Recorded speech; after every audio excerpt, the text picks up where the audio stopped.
Well, good evening, good morning to people all across the world. This is breaking news time, and I never thought we'd get this show up today. This week, I know. We have had so much technical problems. We actually had a massive thunderstorm here in Sydney, Australia, and it took out our internet. It took out our phone system. We don't own a mobile phone. So we didn't have any communication for 2 days. And we have run and erased, and we've lost our ending this morning, but that does not matter. We are here for breaking news. So we are. Aspasia, my wife, this is Jay Katz, and we are Untold Radio down south Anomalies. But first of all, we want to acknowledge the traditional owners of this land, the Gadigal people of the Eora Nation, and acknowledge the elders past, present, and emerging. Oh, my God. One of these days I'll get it right. All right. Well, what is that breaking news? Well, the breaking news is that they've shot down a UFO, they said. An anomalous object? And over Alaska. Over Alaska. Now, that's only happened literally hours ago, but I'm led to believe that NORAD, the North American Space Defense Command, was tracking this object for possibly 48 hours. Yeah, right. This is a bizarre situation. Now, I want to go back to Dick Gregory. Yeah. The late, great African-American comedian, a cultural commentator. Now, when JFK was shot in Dealey Plaza, you know what he did? He ran around the house and he put on various different news services. So he would have audio recording. He was doing it on reel-to-reel tape. Yeah, right. And he had 4 to 5 recorders running. And he said the most astounding thing were the discrepancies within 24 hours, how the narrative started to change. Now, no, we're not saying that this is a true anomalous event, but something's been happening since Lou Alexandro and all that information that poured out, Chris Mellon, even Peter Lavender and Tom DeLong from To the Stars Academy. They all came out with this narrative that UAPs, which was the new name for UFOs, unidentified aerial phenomena, or ATIP, which was the advanced aerial threat, was possibly something that we should see as a threat. So this is the first time historically this notion of out in the public domain that these anomalous objects could be a threat.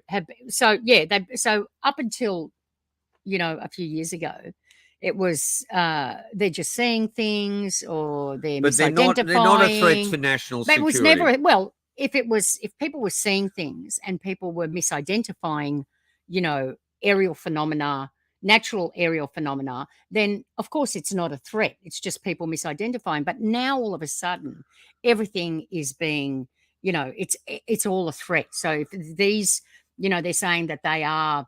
Well, that's the official narrative we're getting from the US Navy and from people that supposedly worked on these multi-million-dollar investigations of UFOs or UAPs. Yeah. And so it's really contradictory to the last 70, 80 years of the phenomena being in the public domain, because we've been told that this is relatively prosaic and the small number of unknowns just needed more research. It's pretty much been nothing to see here, people. Just keep moving along. All right, I'm going to go to a news item here where I appeared on Channel 7 News in Sydney, Australia, in 2019. 19, was it? I think it was. Yeah, let's have a little look at this about that ATIP, that UAP footage. The US Navy has officially acknowledged today 3 eerie videos which appear to show UFOs are real. Let's bring in the Vice President of UFO Research New South Wales, Jamie Leonardo. Jamie, let's be clear. The Navy is not saying that these are spaceships with aliens on board, but these videos, which first surfaced back in 2017, they're finally admitting that US Navy pilots shot these videos. They're showing them priority back to their original source. These videos occurred in 2004 during the incident with the US Nimitz, the aircraft carrier.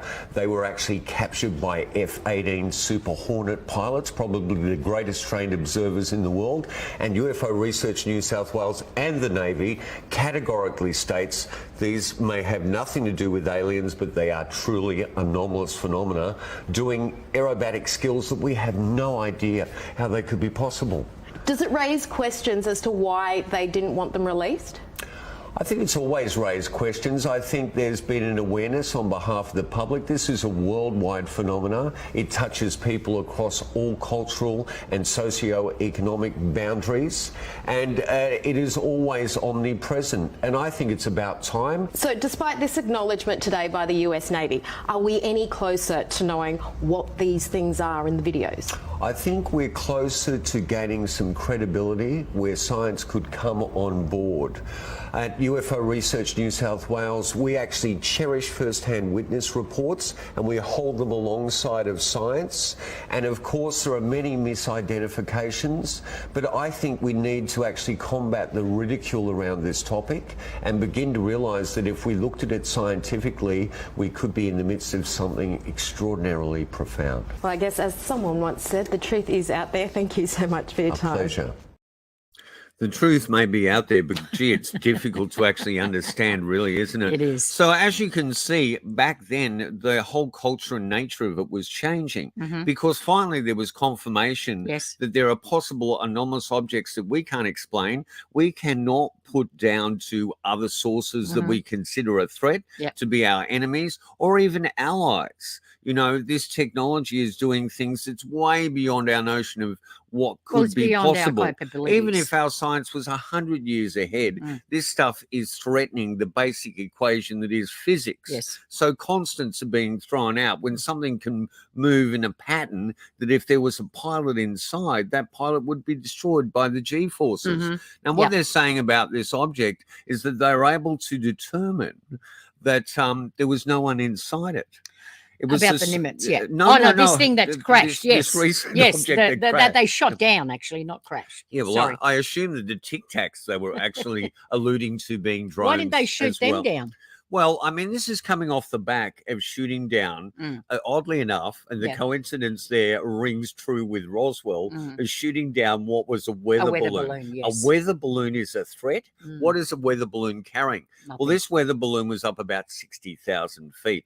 This enormous object over Alaska was actually in the flight path. It was around 40,000. Now, I believe that commercial planes, military planes are all in there. Well, military is different, but commercial ones are between 30 and 40,000 feet. So what's the procedure? Is it like they go into automatic if something anomalous is flying around in the flight path? Do they send out or have they sent out, like F-18s? This or is whatever? all contradictory information. It is, totally. To Jane and Joe Doe in the public arena. It's all contradictory because I don't know if you remember the O'Hare incident that we actually had an anomalous object hovering over an air terminal. Now, we showed you last week in our news, views and lost media a photograph we were sent from Tullamarine Airport with an object hovering. 3 objects, well, 4 actually. 4. At the end of the day. That's right. But one major object hovering over the terminal. So if that's not a threat to civilian air flight or a threat to national security, what is? Do they obviously they cherry pick what's a threat and what's not, because there's been so many incidents where pilots have radioed into the tower and said there is an object or there's 2 objects flying directly in front of us. They've just shot off or they're circling us and that. So what is the procedure? They don't do anything about it, but now they're just shooting stuff out of the sky. All right. Well, what I think we should do is go to our latest news report and a bit of a panel discussing this, see what they have to say. And we'll come back and we'll show you a couple of news reports that actually contradict this information. Okay. Let's go and see that. Some breaking news. NSC Coordinator John Kirby announcing that President Biden ordered another, quote, high-altitude object to be shot down today. Now, this object was observed over Alaskan airspace. Take a listen. So I can confirm that the Department of Defense was tracking a high-altitude object over Alaska airspace in the last 24 hours. The object was flying at an altitude of 40,000 feet and posed a reasonable threat to the safety of civilian flight. Out of an abundance of caution and at the recommendation of the Pentagon, President Biden ordered the military to down the object. And they did, and it came inside our territorial waters. Those waters right now are frozen, but inside territorial airspace and over territorial waters. Fighter aircraft assigned to U.S. Northern Command took down the object within the last hour. All right, for more, I want to bring in Chief Justice Correspondent Pierre Thomas, ABC News senior Pentagon reporter Louis Martinez, along with ABC News national security and defense analyst and former Deputy Assistant Secretary of Defense for the Middle East, Mick Mulroy.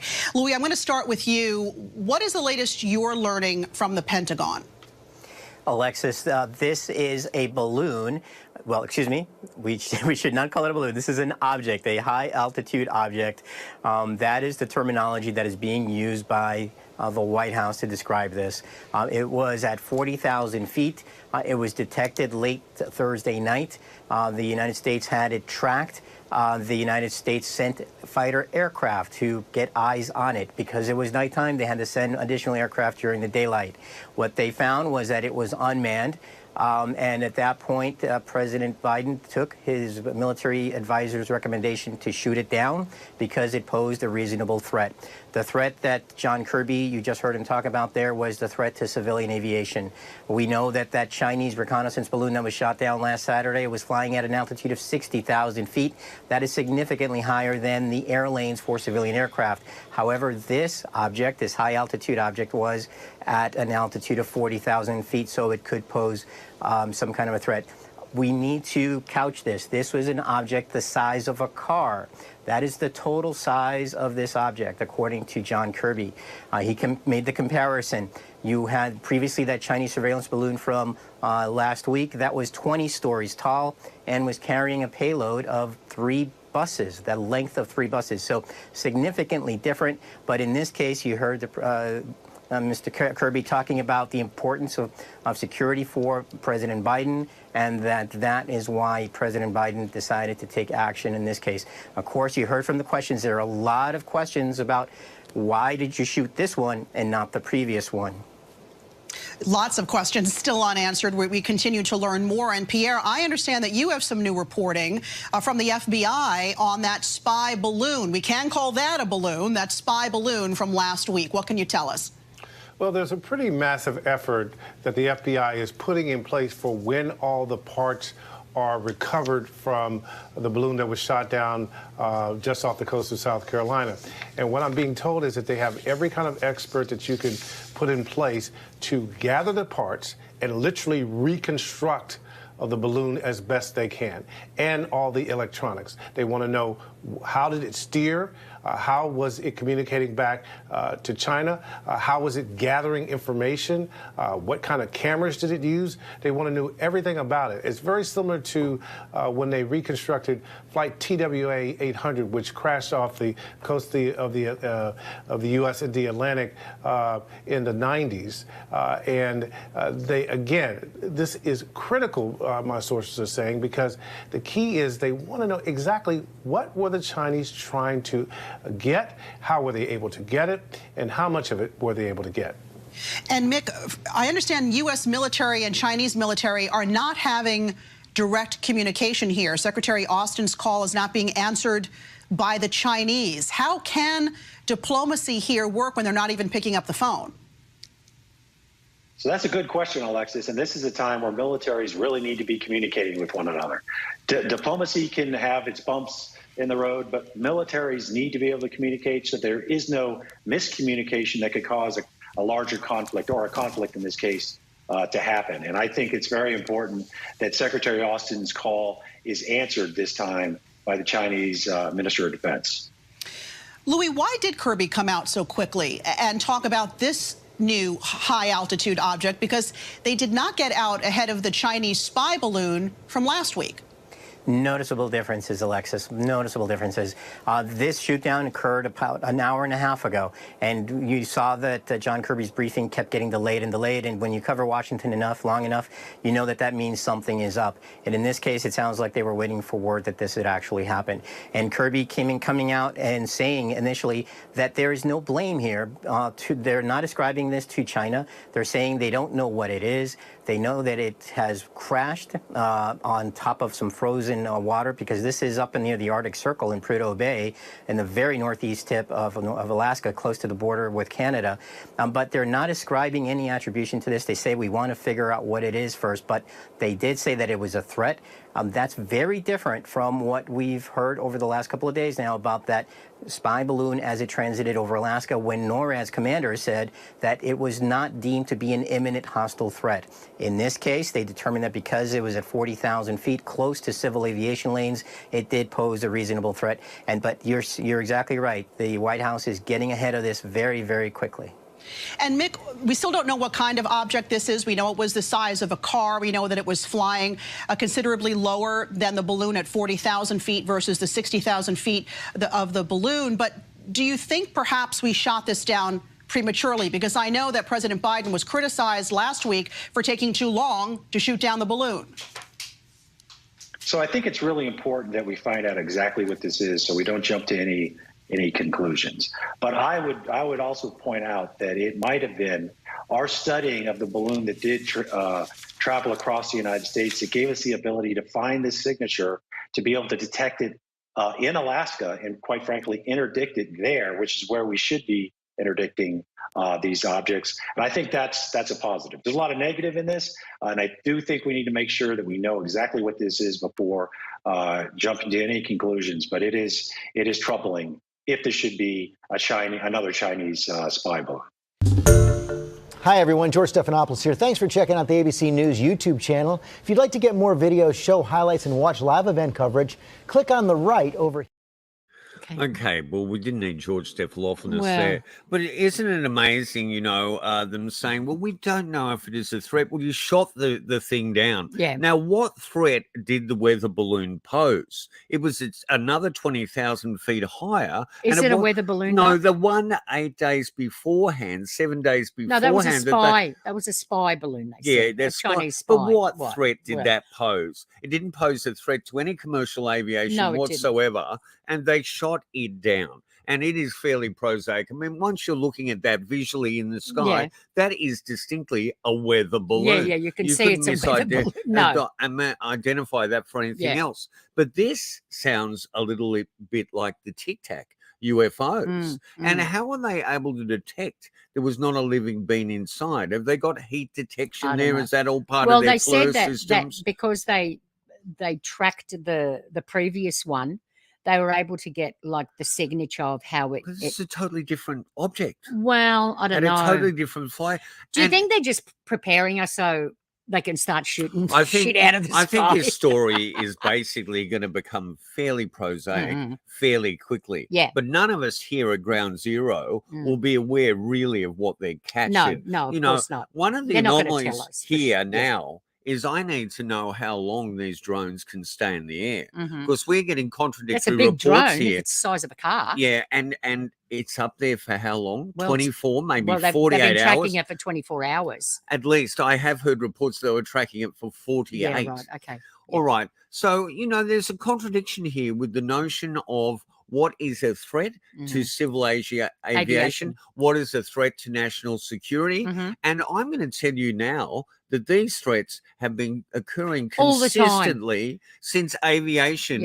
Actually, and we showed that famous JAL case from 1986. Yes. Over Alaska. Again. That was a cargo plane with 3 flight crew. Yeah. Maybe just give us a little look at the thumbnail from Think you can Anomalies. Now, you need to go up. This is one of the best sites to actually look at recreations of UFO incidents. So it's called Think Anomalies. Yes. Hit on that and you will find UFO over Alaska. Now, why this object was not considered a threat? Because it was 2 objects, weren't there? Yeah, but in the end, it merged and became the size of 3 aircraft carriers. That's huge. And was extremely close to this plane. Now, that wasn't a weather balloon. For quite some time and was observed on radar. Yeah. All right. So go to Think Anomalous. It is a site we highly recommend. Yeah. That's up on YouTube. Let's have a look at another news report that makes you wonder about considering these objects as a threat. Well, I would have considered these objects more of a threat than a Chinese spy balloon. Anyway. We just had something go right over the top of us that I hate to say this, looked like a long cylindrical object. That was the pilot of American Airlines Flight 2292 after witnessing a mysterious object pass right by his aircraft. It almost looked like a cruise missile type of thing moving really fast. The close encounter happened early Sunday afternoon while the American Airlines flight was passing over New Mexico en route to Arizona. Have any targets up here? We just had something go right over the top of us. The radio call was noticed by an airline radio enthusiast who says the call caught his attention because the pilot sounded very excited. On Tuesday, American Airlines validated the call but asked for questions to go to the FBI. The Federal Aviation Administration also acknowledges the pilot reported seeing an object, but says its air traffic controllers did not see any object in the area on their radar scopes. It's not the first time a pilot has spotted unexplained flying phenomena, and while authorities may never be able to explain what this one is, it's definitely an experience this pilot won't forget. We just had something go right over the top of us that, I hate to say this, looked like a long cylindrical object. Sharmeen Samani, Global News. I tell you what, Aspasia, yes, if Jamie. that wasn't a threat to commercial airlines, what was? And that's not the first time it's happened. No, there's been hundreds of reports like that. Okay. And never have they sent out, fighters to intercept an eyeball. Well, at least that we're aware of. Well, yeah. That have ended up in the public arena. I mean, the only way we've found out is that the pilots reported it, and that's how it got out. Otherwise, if they hadn't, the Air Force or the aviation, people weren't. Flight controllers have grabbed data. Yeah. And they did from that Japanese incident in 1986. Absolutely. She had a very courageous air flight controller who was told to remove all his data, but actually kept that data. Yeah. So if you look at James Fox's I Know What I Saw, That's on you'll there. be able to see that. whole But story. please go to Think Anomalous and check out that case from, I think it was February 1986, JAL Airlines, 1986, Japanese JAL, airline. Yep, cargo plane. Yep. That is an extraordinary case. Now, we are not saying that this incident is a ufological or an anomalous incident. But watch this space. It is a very interesting breaking news story. Yeah. And as I said before, we were not going to go to air this morning. We were building up. We've got an incredible array of interviewees. We have coming up. And absolutely. because of our technical problems during the week due to a massive thunderstorm here in Sydney. You were sick. You were sick last week, and you came out of it, and we thought, okay, we're going to do, because last week's podcast was, a bit sketchy. Oh, it was only good. because it was good, but you weren't feeling 100%. And so we thought, okay, this week it's going to be okay. It's going to be great. And then, of course, Wednesday morning, our internet, our phone, everything's taken out. We had to revert to our floor was flooded. DVDs and reading. There was nothing to do with computers. And look, can I just segue out of that? Yeah. Because reading, I've so far into There Is No Veil by Christopher Noel. That's just been, so he'll be coming back as a guest. Absolutely. We have the incredible Paul Wallace, yes, which is the latter day, the coming 21st up. Century version of Eric von Daniken. Exactly. We've got Karen Mutton Karen undersea anomalies, subterranean stuff. And Paul Ryan is who? From Westall 66. Oh, Shane Ryan. Shane Ryan's coming up from Westall 66. So lots to look forward to and very exciting. Today was only a very short breaking news thing. All we want you to do is actually pay attention to this story and see if there are any contradictions or discrepancies. Yeah. It's a very interesting story that finally the military's come out. They said they don't know what this object is, yet they've shot it down. They're literally shooting weather balloons out of the sky, Well, as opposed to 76 years ago. This is not a weather balloon today, they're stating. No one, whatsoever. it's the size of a car. Yeah. Anyway. So they are shooting good. anomalous objects out of the sky. Yeah. And how are they able to detect that there's no one inside that particular object? Well, they can detect a lot of stuff. Now, nowadays. this Come is on. running on the back of Avi Loeb, who should be out here very soon to actually go and find that meteorite that's been 10 years or more in the waters off the south fermenting of Papua New Guinea. Yes, that'll be interesting. We're keeping we're going to close eye try on and that. grab an interview with Avi Loeb. So listen, ladies and gentlemen, thank you very much for being part of the This is Untold only Radio short and sweet. Network. Yep. This is Down South Anomalies, Aspasia and J. Katz. Yeah. We've just brought you breaking news. Keep an eye on that, and we've lost the ending of our show. I accidentally deleted our ending, so and I haven't got time to go and find it. So here's a little caricature for you, and we will catch you up next week with a whole series of new interviews and exciting material. Keep an eye on the sky, and things out there are always constantly interesting. It's all heating up. And always a possible anomaly. All right. We'll see you next week. Have a great evening, great day. Bye.